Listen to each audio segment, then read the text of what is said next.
So I'll open up the public hearing for 1109 Michigan Street Northeast. If you hear about that case, you can come forward and share your thoughts with us now. That way they're recorded in the minutes for the future.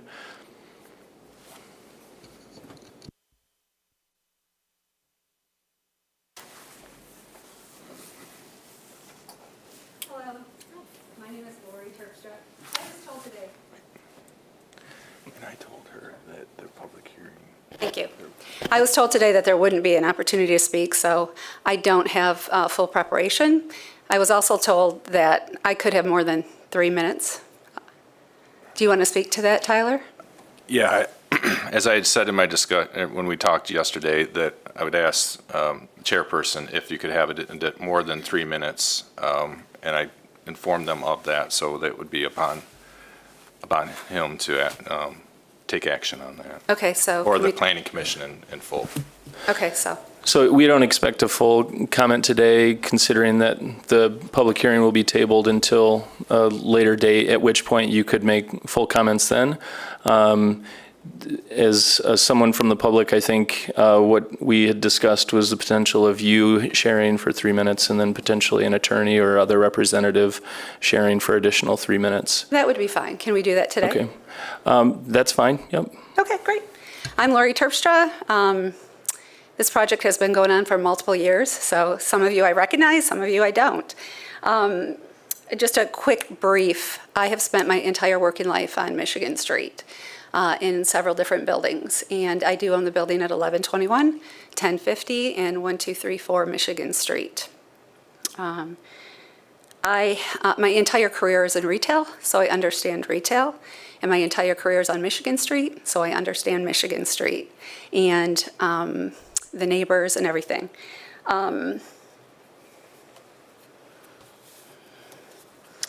This has been a very frustrating process for me. I'm not an attorney, so I'm going to tell it to you or speak to you as an owner of a business. This has been going on for multiple years, and I feel, I believe, I think that there are several mischaracterizations all along this process that have been told to the commission.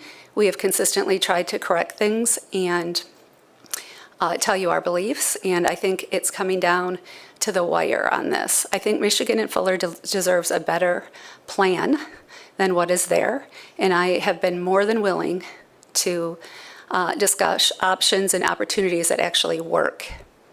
And I think just a few points are really, really important to understand. The applicant, we have heard 100 cars early on in some of the other meetings, that they would have no more than 100 when we approximated 600. Well, now we have a parking study that shows way more than that, or a traffic study. At the same time, the applicant here was saying 100. The attorney applicant was telling us, hey, it's going to be similar to one that he references on the traffic study, 1,200 cars. We've heard, oh, the marijuana business is softened, and there's so many of them now that it's softened. My research doesn't show that. It shows that the marijuana business is growing in Michigan at a compounded annual growth rate of 20%. We understand the site. It is like trying to play an NFL football game on a postage stamp. And now 50 to 75% of the access, depending on who you believe and what was presented on what day to you, 50% to 75% of the access points are gone, missing, but we still should say it's a good development. The problem with the site is poor site selection from day one. It has no frontage. It has an easement up the belly of my property that has never been intended to handle the amount of cars, depending on who you believe, that is going to go through it. It doesn't have enough parking for its own employees. I understand you guys have the luxury of relying on a parking study in some other government department to say, yes, commission, it's okay if they don't even have enough parking to their employees. 100% of my parking is in front of their building. They have no frontage. 100% of my parking that serves my tenant is in front. There is no way to overcome the dead-end canyon of a site that this is. It is going to do me and possibly my tenant irreparable harm. All right, And thanks, I'm prepared Ms. to Herbst. fight it. All right, thank you. Anyone else on this case?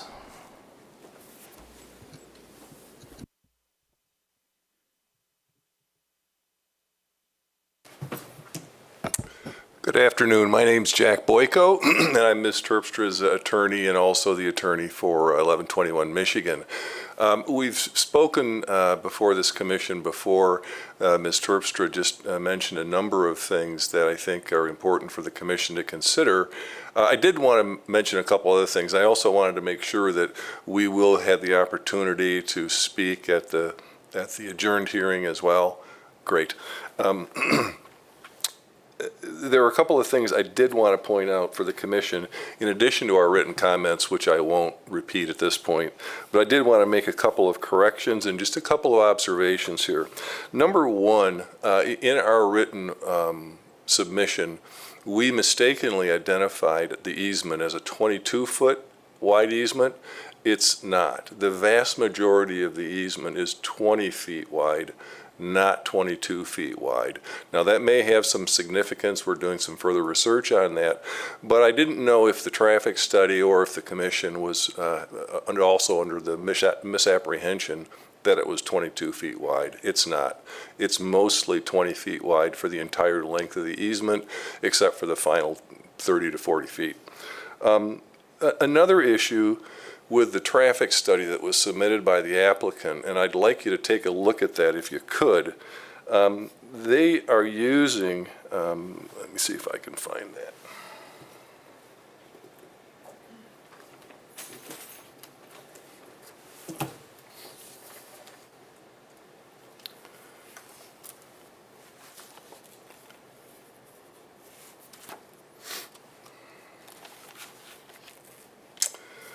It's a trip generation analysis dated August 12 from Progressive AE. Again, we haven't done a complete study of this and aren't prepared to address it completely. But if you look at their study,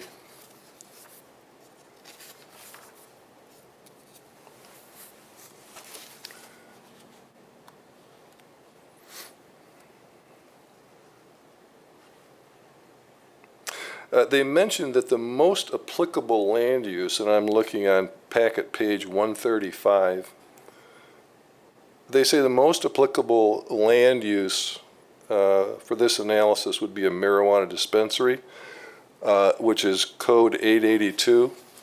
However, in their table, they use different codes, 820 and 850.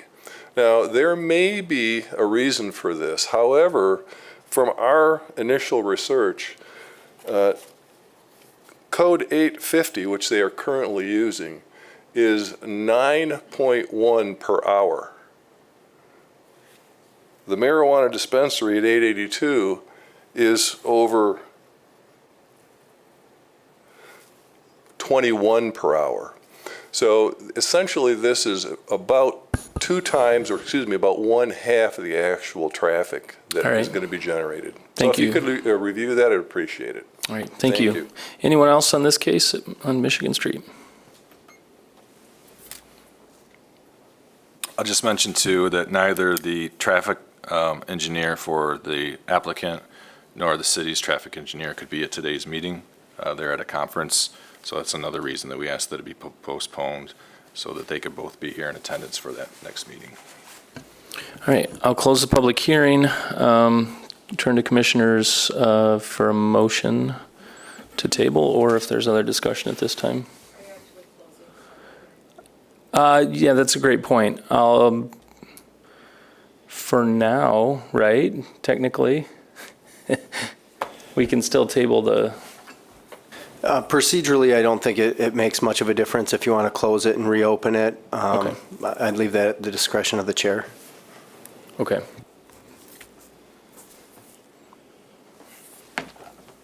I'll make a motion to table open, so we can still have more public hearing at the next one, but allow for time for staff and attorneys to review all the pertinent information.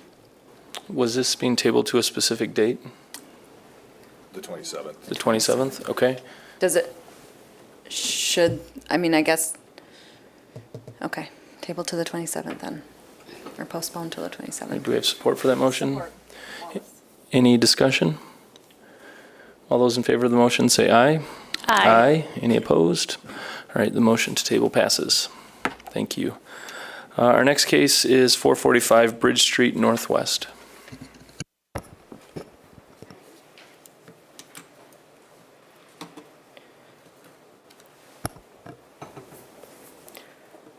All right, so for this case, Adams Mixology LLC is requesting approval for a cocktail room with alcohol service as well as operating hours until 2 a.m. And as you all know, all alcohol uses require special land use approval, and so that's why we're here today. In terms of zoning, you'll notice the subject property is located right in the heart of a TNCC zone district along Bridge Street, just west of the 131 I-196 interchange. In terms of its relevance to the master plan, we noticed in the GR Forward plan that the subject property is located within a targeted retail and entertainment corridor. And the purpose of these corridors is that they are to provide great potential to create a critical mass of downtown retail, similar to Monroe Center or Monroe Avenue, as well as Pearl Street. We'll get back to this table in just a moment, but first, to give you an idea of the site, this is the subject building here, and you'll notice on the left-hand side, that is our subject space for today's meeting. It was previously occupied by Sovngarde. The reason we decided to bring this case forward to you today is because the applicant has indicated that they will not have 50% food sales. So we're identifying this as a bar because of that, as well as because of the hours. Therefore, we found a difference from the previous approval given to Sovngarde. You'll notice on the right-hand side of the building, there's a restaurant there for Telly's. And what you'll notice from the pedestrian ingress and egress at the front here is that if you go through that doorway, it's a shared vestibule between both of these tenants, as well as the lower level, or I guess you could consider it the Broadway street level tenant space below. That business is Broadleaf Brewing, and they're set to open pretty soon here. They actually took most of the approval from Sovngarde to allow for their hours and the use there. So like I said, when you enter this way, it'll bring you through the doorway here, and you can see there's bar seating as well as table seating. The applicants have indicated about 50 people can fit at this site. There's just one bathroom for the occupancy, which our city building staff has indicated that's just fine. And you'll notice at the top here, a small kitchen area. As I said, they won't be providing any entrees or full meals, but more of share plate style food items. You'll also notice a doorway here, and that actually leads to a balcony, and after speaking with the applicant, they've indicated they do not plan to use that for customer seating. However, I would ask that you ask them kind of to explain or extrapolate on what exactly they want to use the balcony for, because it does face Broadleaf's commercial space out back, as well as some residential uses. In regard to the proposed hours of operation, you'll notice that there are quite a few that have similar hours. Anchor Bar, Steel Cat, O'Toole's, and the recently approved General Wood Shop all are open till 2 a.m. on the weekends. But you'll notice from 11 p.m. to 2 a.m. is generally the hours of operation for the establishments on Bridge Street.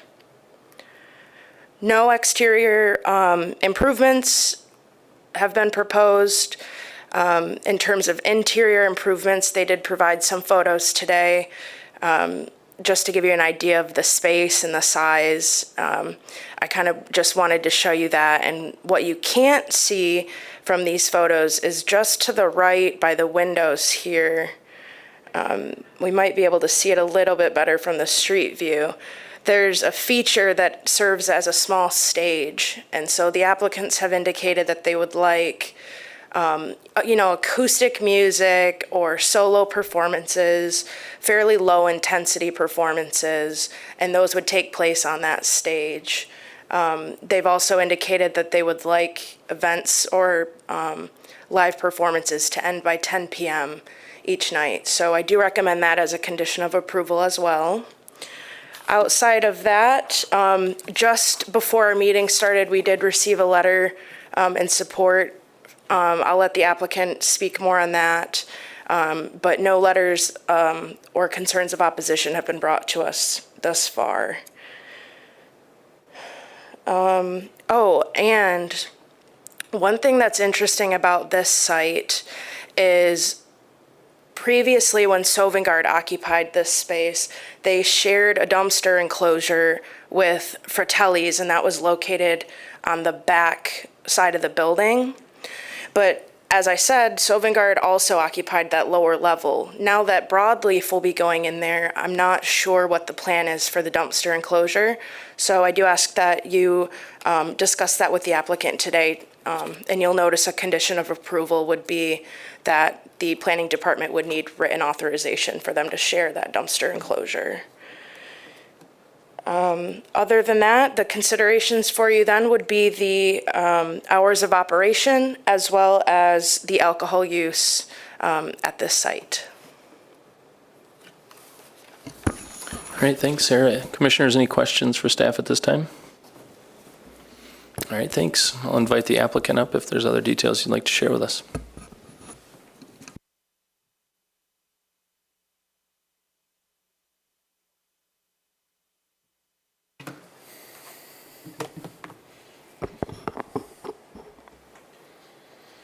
Hi, Commission. My name is Nick Adams. I'm the owner of the Drip Drop Cocktail Room, Adams Mixology, LLC. I want to thank you for your time today. Sarah, thank you for the introduction. I just want to say how excited we are to be a part of the vibrant West Side community. We've seen lots of rapid growth and expansion over the recent years, and we're very excited to be a part of that revitalization. I've met lots of wonderful business owners on the West Side already who seem to be very supportive of our new venture. Fratelli's Pizza, the owners of Fratelli's Pizza, the owners of Broadleaf Brewery. We've got verbal support from the residents above our unit. There is an apartment unit right above our space. We've spoken with the tenants up there, and they want to be customers, and they're very supportive of what we're doing. Also want to note that I have formal letters of approval from the Grand Rapids Chamber of Commerce and Stockbridge Business Association with me today. And I'd like to also just further expand on our concept and our vision for our cocktail bar. So we're primarily serving craft cocktails, artisan-style cocktails with minimal food. We'll be doing a charcuterie board, a hummus, French onion dip, a very small food operation, no fryer, no hood, and primarily just craft cocktails in a very plush, comfortable environment. It'll be more of a formal setting, so there'll be lots of vibrant colors and lots of velvet in the space. It'll be a seated venue only, so no standing room. And as Sarah mentioned, we will have 49 people. That's our occupancy, and we have 46 seats. So we expect to get a lot of foot traffic from the already established crowd on Bridge Street. We've seen that Butchers Union goes on long wait lists across the street from us. And recently we had a couple people come in. They tried to come in and get cocktails and said, hey, Butchers Union is on a wait list. We'd like to get a cocktail before dinner. So we'll expect some of that crowd just hopping around to the other businesses on the street and making us be a destination as well. And I'd like to talk about hours again. As Sarah mentioned, we're going to plan on opening at 4 p.m. And then closing at midnight. Maybe in the future we might open a bit earlier, but as of right now, we're going to open at 4 o'clock and close at midnight Tuesday through Thursday.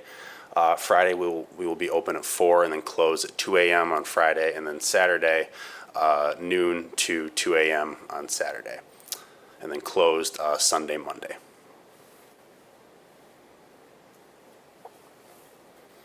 And I'd also like to expand on the trash a little bit. We do have our own individual rollaways in the back of the building. So Fratelli's does utilize a stationary dumpster. It's housed in like a concrete structure, and we put our 2 rollaways, our recycling and our trash, right alongside of that concrete structure. And only we are utilizing those rollaway bins, and Fratelli's is using the bigger dumpster, and we are not utilizing that. And those are my comments. All right, thanks. Commission, any questions for the applicant? Just the balcony or out the back? Can you expand Yes, on we are what's not happening? going to utilize that off the bat. It's not quite structurally up to code, so once we do get that up to code, we might put some seating out there, but we are not planning on housing customers or storage or anything. We won't be using that balcony for anything in the moment. All right, any other questions? All right, thank you. Oh, go ahead. Sorry, could you give any information about the entertainment? Sure. And the hours of entertainment? Yep, so we have a relatively small stage, and throughout the week, we plan on ending the live entertainment at 10 o'clock, and then on the weekend, potentially midnight. And again, it's a relatively small stage, so we're not going to have any rock bands. We're just maybe like an acoustic solo artist or a singer. There's really not much room for any more than 2 people, and the intention of that entertainment is to be background music. Soft playing music while you're drinking cocktails. Again, no intention of loud music playing in our space. All right, thank you. Thank you. I'll open up the public hearing. If you're here today about this case, come forward, state your name, and share your brief thoughts with us. All right, I'll close the public hearing. Commission, any other questions for the applicant? All right, then discussion. Yeah, I'm just wondering, so as far as the trash goes, the rollaways, from a staff perspective, the way they're being utilized seems fine, right? Yes. Okay. And then in our draft resolution, there was hours of operation listed Monday through Thursday. I'm wondering if there's a reason we couldn't change it to Sunday through Thursday for 12 p.m. to 12 a.m. I know that if the applicant doesn't want to be open, then they don't have to, but I don't want to necessarily restrict that. Yeah, I think that's a great point, and it was an oversight. So including Sunday through Thursday would be best. Cool. Thanks, Sarah. Yep. That's it. I think this is a perfectly appropriate location for this use. It's a targeted entertainment corridor. This fits that wonderfully. I'm happy to make a motion. All right, sounds good. Okay. Now therefore be it resolved that the Planning Commission approves the special land use request of Adams Mixology LLC, Nick Adams, for approval to operate a bar at 445 Bridge Street Northwest, Unit 2, for the following reasons.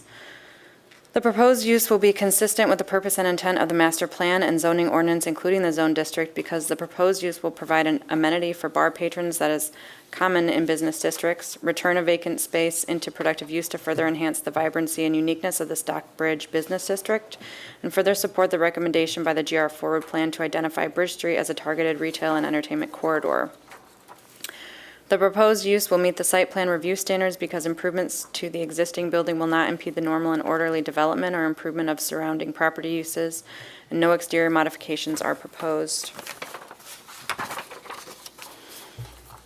The proposed use will be compatible, harmonious, and appropriate with the character and uses of the neighborhood and adjacent properties in the natural environment because the proposed use will support the current and desired future character of the neighborhood.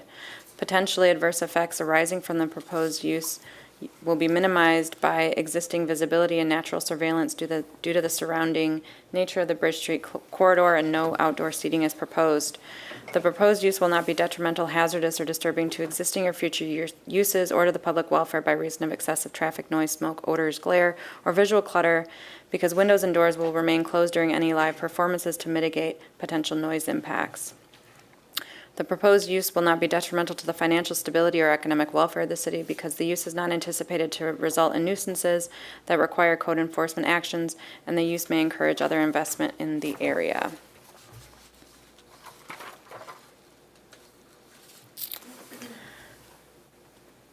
The use or change in use as constructed and operated by the applicant is compatible with the neighborhood because the use will result in peak hours of use that are similar to other uses in the vicinity. And the applicant has, I don't know, they haven't submitted, but has in hand letters of support showing community support for the proposed use. The use as proposed will be operated by the applicant will not have any or minimal negative secondary effects on the neighborhood because the use is not anticipated to result in nuisances that require code enforcement actions, and given the size and capacity of the proposed establishment, an excessive number of persons are not anticipated to regularly gather outside the establishment. Be it further resolved that the following conditions of approval shall apply to this project. Standard conditions at A, approvals. 1, that the application and plans submitted by the applicant and signed, dated, and stamped by the planning director shall constitute the approved plans, except if plan elements do not meet ordinance requirements and are as amended in this resolution. 2, that the use shall operate according to the application and per testimony as recorded in the Planning Commission minutes. 3, that this approval does not include any proposed signs, and any future signs shall be subject to the requirements of Article 15 of the ordinance and permits received prior to installation. 4, that a land use development services or LUDS permit, building permit, and all other required permits be obtained from the city of Grand Rapids prior to construction, demolition, or operation. 5, that any expansion of the approved special land use requires an additional special land use review and approval by the Planning Commission. 6, that the proposed use will comply with all other applicable city ordinances and policies and all state laws. 2, that the building shall comply with the soundproofing requirements of Section 5.9.12.c of the zoning ordinance, including providing a noise analysis that shall meet the standards of the city noise control ordinance. 3, that windows and doors shall remain closed during live entertainment. 4, that all live entertainment performances or hosted gatherings be non-ticketed events that are accessory to the approved use and shall end by 10 p.m. Sunday through Thursday and 12 a.m. Friday and Saturday. 5, that the hours of operation are Sunday through Thursday, 12 p.m. to 12 a.m., and Friday and Saturday, 12 p.m. to 2 a.m. And 6, should the use of trash facilities on neighboring properties be proposed, evidence of written permission shall be provided to the planning director. Support. All right, we have a motion and support. Any discussion? Oh, it wasn't listed on my sheet, but yes, sorry, yes. As part of standard conditions at A, that this approval shall take effect 16 calendar days after the date of the Planning Commission's decision. Thank you. All right, anything else? All those in favor of the motion say aye. Aye. Any opposed? All right, the motion passes. Thank you. Our last case, again, has been withdrawn from the agenda, so then I will move on to the public comment portion of the meeting. If you're here today and want to share any thoughts with us, now's your opportunity. Yeah. Go ahead and come up to the mic, please. Yeah, you're fine. I'm Rusty McKellar from SignFab, and we were sent a public notice hearing for today's date on 2255 Tecumseh. They're looking to put an LED sign, an electronic message center, at their property. And it is, Shawnee Park is requesting special land use to install an electric messaging center, and so commissioning for to date. Interesting. It looks like it might have been misnoticed. The date, okay. So that will actually be on our next agenda, right? The 27th? Okay. So I apologize about that. If you want to share thoughts now, though, happy to hear them, and we can potentially include them in our consideration next time around. Sure. Yeah, as long as I'm here. So yeah, 2255 Tecumseh Southeast has it is the Shawnee Park Christian Reformed Church. They have current signage now. that is up, and what they would like to do is replace that signage with an LED sign or an EMC sign. And they're not talking about making any structural changes. They're not talking about doing anything different. They want to just take the old sign now, which I believe is just a, Bruce, it's just a vinyl sign, is it not? Yeah, it's just a vinyl sign that's up, that's kind of weathered, it's looking old. It's on a monument structure that's been there. They simply want to take that off and put an electronic message center up in place. So we've submitted an application for that on the sign, and we're told that we needed a special land use for this. So we applied to that. I think, Sarah, you're the one that we've been talking to, yeah? Yeah, it looks like the public hearing notice says the 27th. Okay. Well, we got our dates wrong then. Sorry about that. I think our email was different than our posted. So yeah, we're going to come in and kind of present about just getting it in there. It complies with everything that you've asked. I know that the bigger part of it is just following the ordinances and the guidelines, and it does butt up against a residential, and they are perfectly willing to, you know, make sure that it's turned off at its time, it's dim, it's on at time, there's no flashing or things like that on it. In fact, when I received a sample of the SLU letter that you know, the application on it, it actually is for a church that is right beside my home. So it's, and this sits back further from the road, it's further from any property, and we're not changing anything. They literally just want to change their signage and include this. So we'll talk to you about it in a couple of weeks, eh? Okay, sounds good. All right. So yeah, if you're a representative of the applicant, then if you could be there at that meeting, that'd be great. Sure. Okay, thank you. Sorry for the confusion. Yeah, no worries. Thank you. All right. Anyone else? All right, I'll close public comment. Anything else, staff or commission? No? All right, then we're adjourned.